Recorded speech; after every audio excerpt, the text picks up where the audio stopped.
spices because during the winter time they were eating almost exclusively meat because their vegetables had run out and they hadn't planted and harvested for the next summer yet, and so they were using large amount of spices to help them to digest all this meat that they were eating. So that gives me an idea that it's most likely she's dealing with a situation here that they were using a lot of it, but that's not to say that it could never be used. Say for instance, there's documentation that as far as like mustard in small doses will stimulate the digestion. In larger doses it's an irritant. So again, it becomes dose dependent on what we are when we're using the situation. Yeah, it seems like they were using various things a little differently back then than they're used now. Baking soda is another one, that they used to use baking soda in their vegetables. Why would you put baking soda in your vegetables? I mean, we don't do that today.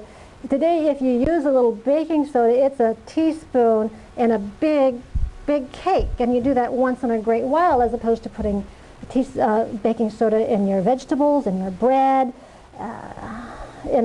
So they were doing things a little differently in some of these cases than we do today. In Brazil, I found out that they put baking soda in the spaghetti sauce, and they have the spaghetti sauce over there is, I mean, really good.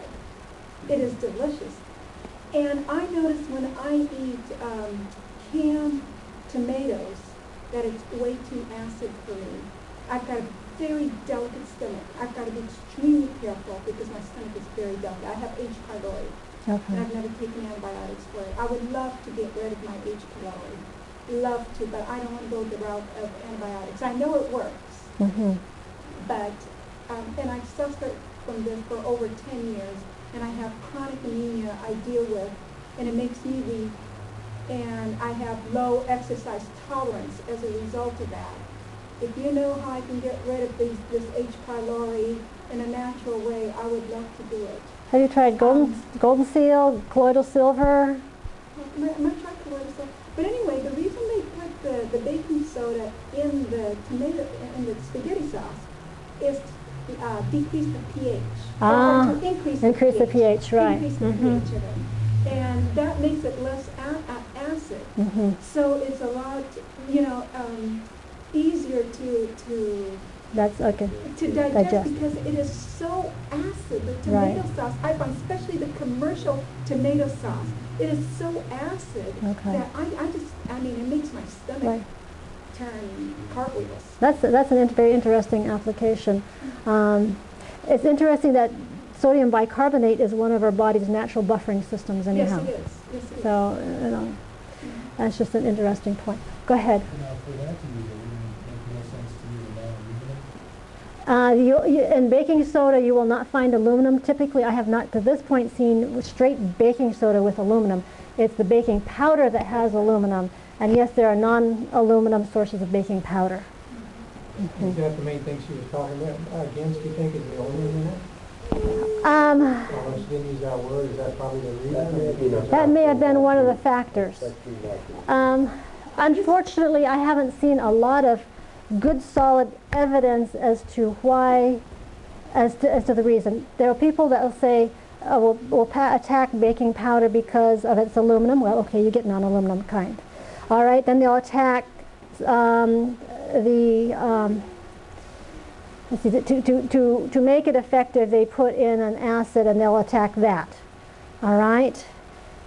And then it's okay to have potassium bicarbonate, but then, okay, why not sodium bicarbonate? Because the only difference is sodium versus potassium, and so... They don't understand the science behind it. Yeah, I'm not quick to jump on those bandwagons.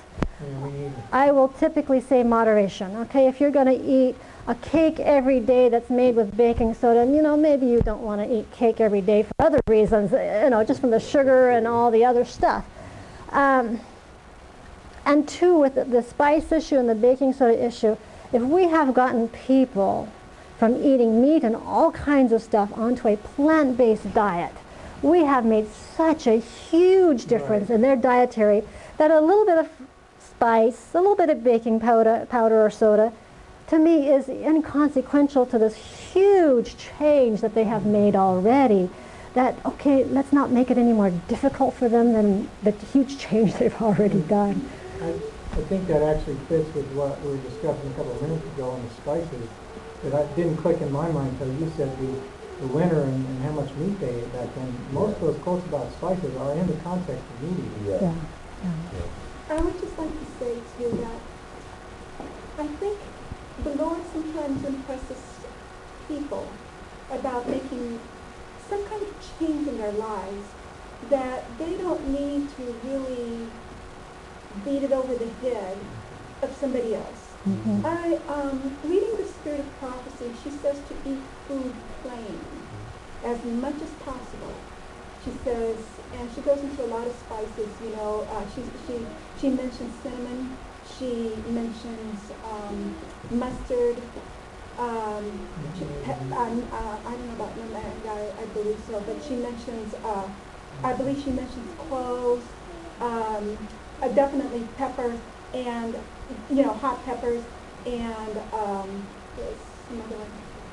And, you know, sometimes you get dependent on these things for enjoying your foods, where you're really dependent, and if you can't have it, then I think when you get to the point where you won't eat something without that, you have to evaluate it and say, really, is that becoming something that I'm substituting, say, for, you know, say, if you can't have your salad without, you know, a lot of oils or stuff, or, you know, just whatever. Intemperance. Yeah, intemperance, you know, then maybe it's time to say, how dependent is that for me?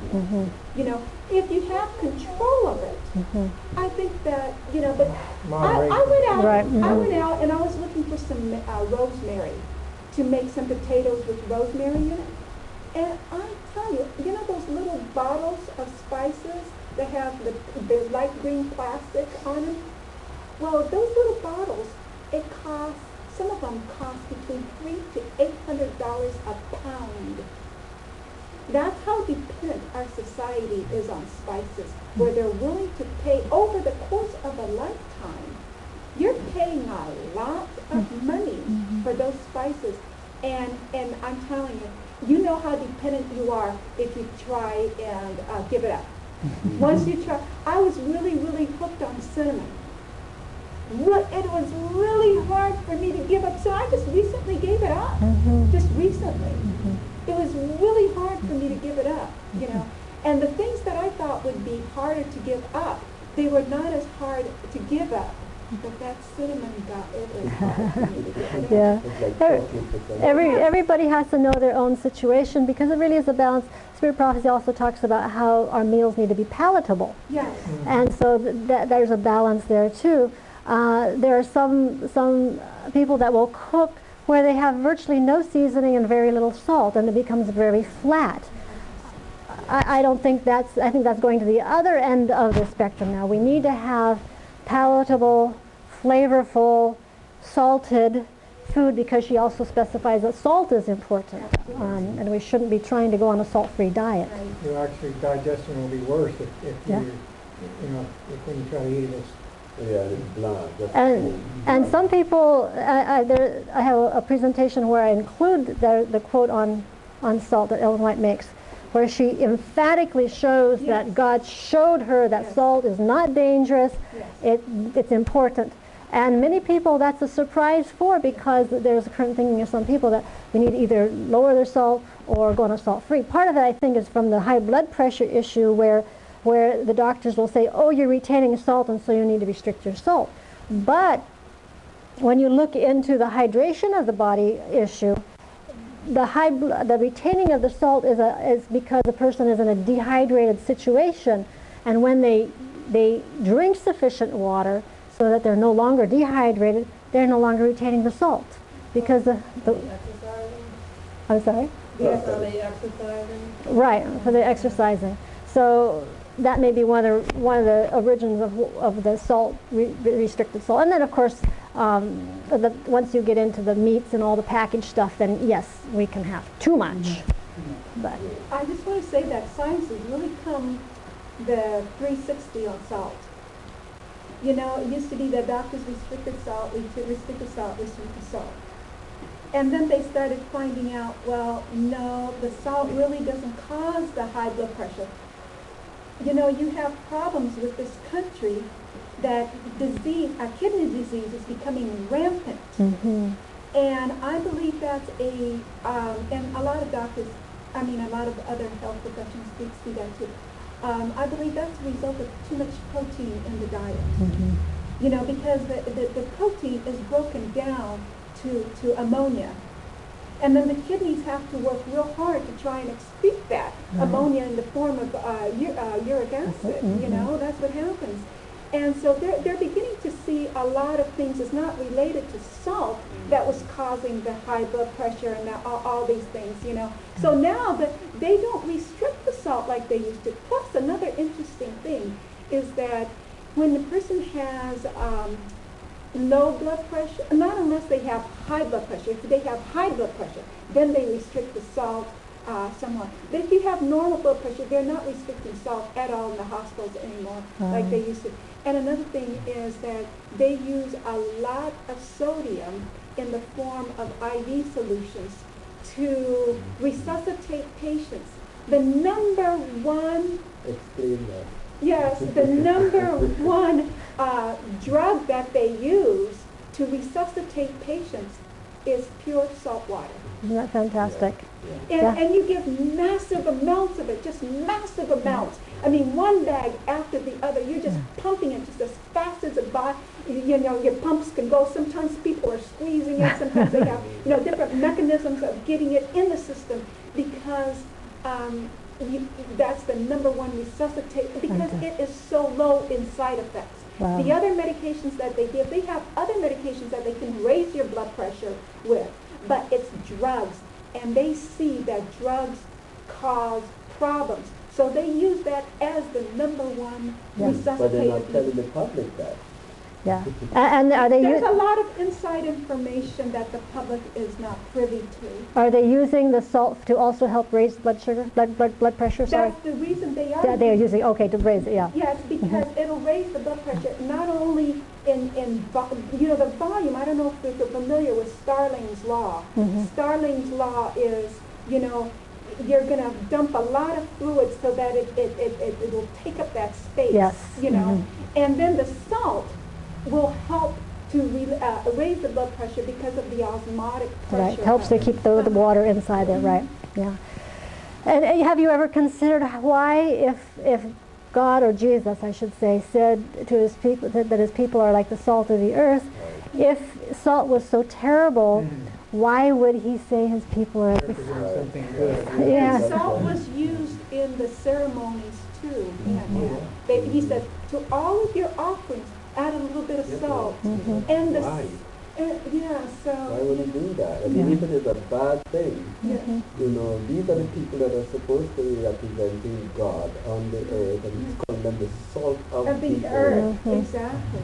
Salt must be very essential to the earth. And the animals too will use salt. They have these salt licks, and of course it can so it's something the body needs. If you have low sodium, we find often patients come in and they have kidney problems or whatever, and they have too low of a sodium. Oh, I tell you, you can get into the worst kinds of problems with too low of a sodium level. Right. You don't want it way too high, but you definitely don't want it. And sometimes the normal salt solution that goes into the veins is 0.9%. But sometimes the patient's salt is so low and it causes so much problems with the other electrolytes that they give the patient 3% salt solution. Wow. When you give those kind of things, do you give the other electrolytes along with the sodium? You give magnesium, you give chloride, you give potassium, you give calcium. Calcium, yes, and sodium phosphate. Those are extremely essential. Magnesium and potassium are two